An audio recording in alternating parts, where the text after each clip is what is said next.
Well, good morning, guys. Today we're going to do a little welding project. You know, by far the best way of supporting boats on a vehicle is to use these kind of dedicated supports where they are contoured to the side of the boat. Each boat has its own cradle, and none of the boats are allowed to touch each other. It's safer, better, overall it's a much simpler technique. But the problem is that if you use the vehicle for a shuttle, you can only get a small number of boats onto the vehicle, and that's no good. In that context, an old school technique where you have a central bar up the middle that the boats are suspended to is better. That allows you to tip the boats sideways and the boats kind of spoon each other, and you can get a lot more onto a vehicle. Today we're going to do a little welding project where we build those bars. Let's get started. Okay, so here's a materials list. You need about 40 inches of square tubing and 12 inches of 4-inch flat plate, some 5/16 chain, and some nuts and bolts. But the most important thing you need are strong transverse rectangular roof racks. Mine were made by Thule, but I suppose you could make your own. When you're drilling the holes for the plates, it'll be simpler and faster and easier if you sandwich two plates together and then drill as one. I think I've been doing a little too much TIG welding lately because it seems like I'm long arcing on the sweep, but the result turned out okay. Well, here's what I got so far. 6011 rod, these are 3/8 holes, and it's looking pretty reasonable so far. This is the equipment I'm using, and stick welding with the TIG welder. So here's some fine detail on the end caps. The end caps have to be sealed in, so I'll just weld that over so that no water can get inside.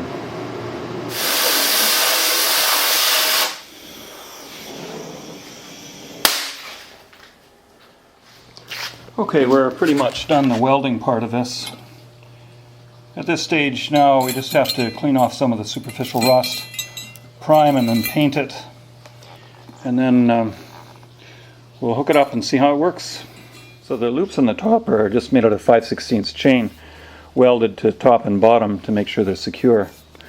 That's enough for 2 boats. Now if you have more than 2 boats, you'll need to find some way of tying to the shaft, so that you follow the general principle that each boat needs to be secured independently to the vehicle.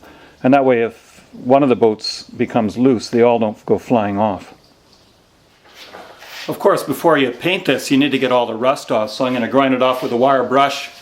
And then once it's all ground off and all of the sparks are gone, then I'll take some acetone and clean it off carefully. And then we'll prime it, paint it, and we'll be done.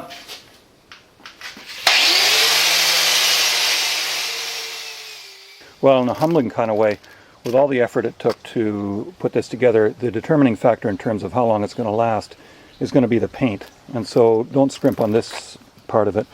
Clean off the rust with the grinder, sand it well, then some acetone to clean off any oils that might be present on the surface, and then after that a sandable primer and paint. So here we are on the vehicle. Left is the same as right, front is the same as back, and the plates are all interchangeable. And so it all fits together pretty nicely. These are 3/8 bolts. If I had to do it again, I'd probably use 5/16 because this is overkill. But it is a little easier to manage 3/8 bolts.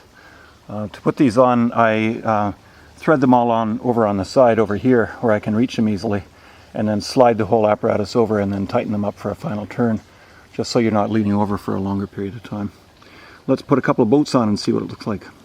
So here we are with a couple of boats tied up. You could easily add a second pair if you needed to. You've got to follow the important principle that if one of the boats comes undone, the others don't all slide away. But basically with a little bit of care you should be able to do that. So if this video helped you out and you want to see more of them, hit like or subscribe or leave a comment. I'd love to hear others' ideas. Thanks for watching.